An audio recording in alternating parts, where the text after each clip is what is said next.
Doctor Puneeth Rajkumar ಆಗಲಿ 3 ವರ್ಷ ಸಂದರೂ ಕೂಡ ಅವರ ಸಾವಿನ ಸುದ್ದಿ ಇನ್ನೂ ಸೋದರತೆಗೆ ತಿಳಿದಿಲ್ಲ. ಚಾಮರಾಜನಗರ ಜಿಲ್ಲೆಗೆ ಹೊಂದಿಕೊಂಡಿರುವ ತಮಿಳುನಾಡಿನ ತಾಳವಾಡಿ ತಾಲೂಕಿನ ದೊಡ್ಡಗಾಜನೂರಿನಲ್ಲಿರುವ ಡಾಕ್ಟರ್ ರಾಜ್ಕುಮಾರ್ ಅವರ ತಂಗಿ ನಾಗಮ್ಮ ಅವರಿಗೆ ಪುನೀತ್ ರಾಜ್ಕುಮಾರ್ ಎಂದರೆ ಬಲು ಪ್ರೀತಿ. ಗಾಜನೂರಿಗೆ ಪುನೀತ್ ರಾಜ್ಕುಮಾರ್ ಭೇಟಿ ನೀಡಿದಾಗಲೆಲ್ಲ ಸೋದರತ್ತೆ ಬೆಳಗ್ಗೆ ಹೆಚ್ಚಾಗಿ ಕಾಲ ಕಳೀತಾ ಇದ್ರು.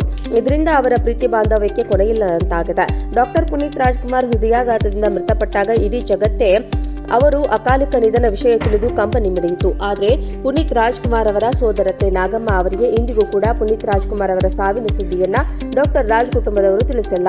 ಸೋಮವಾರ ಪುನೀತ್ ರಾಜ್ಕುಮಾರ್ ಅವರ 50ನೇ ಜನ್ಮದಿನ. ಸೋದರತೆ ನಾಗಮ್ಮ ಅವರು ತಮ್ಮ ಪ್ರೀತಿಯ ಅಪ್ಪುಗೆ 50 ವರ್ಷವಾಗಿದೆ ಅನ್ನೋ ವಿಷಯ ಅಚ್ಚರಿಯಾಗಿ ಹೇಳಿ ಗಾಜನೂರಿಗೆ ಬಂದು ತನ್ನನ್ನು ನೋಡಿಕೊಂಡು ಹೋಗುವಂತೆ ಕೈ ಮುಗಿದು ಕೇಳಿಕೊಂಡ ವಿಡಿಯೋ ಇದೀಗ ಸಖತ್ತಾಗಿ ವೈರಲ್ ಆಗ್ತಾ ಇದೆ.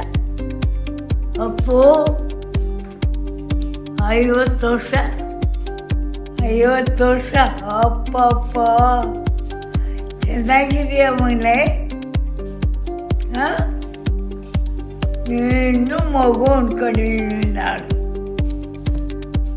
ಭೂಮಿಗೆ ಬಂದ ಭಗವಂತ. ಆಗ ಫಾರಿನರ್ಸ್ ಎಲ್ಲ ಬಂದು ತುಂಬ್ಕೊಂಬಿಟ್ರು.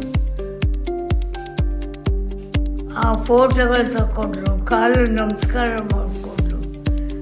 ಬಂದ್ಮೇಲೆ ಅವನಲ್ಲಪ್ಪ ಯಾರಿದ್ದಾರಪ್ಪ ಕೇಳಿ ಎಲ್ಲ ಗಾಡ್ ಅಂದ್ಕೊಂಡು ನಮಸ್ಕಾರ ಮಾಡಿ ಅವ್ರಿಗೆ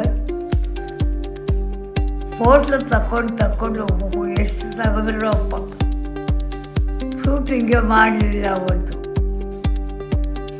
ಅವ್ರು ಫೋಟೋ ತಗೊಂಡು ಹೋಗೋದೇ ಆಯಿತು ಅವ್ರಿಗೆ. ಯಾರು ನಿಂತಾನೆ ಬಂದ್ಮೈನಲ್ಲಿ ಒಂದ್ಸಲ ಬಂದು ನೋಡ್ಕೊಂಡು ಹೋಗೋಕಂದನಲ್ಲ, ನೀನು ನೋಡ್ಬಿಡ್ತೀನಿ. ಆ ಇಷ್ಟದಲ್ಲೇ ಇದೆಯಾ ದೊಡ್ಡವನಾಗಿದೆ ನೋಡ್ಬಿಡ್ತೀನಿ.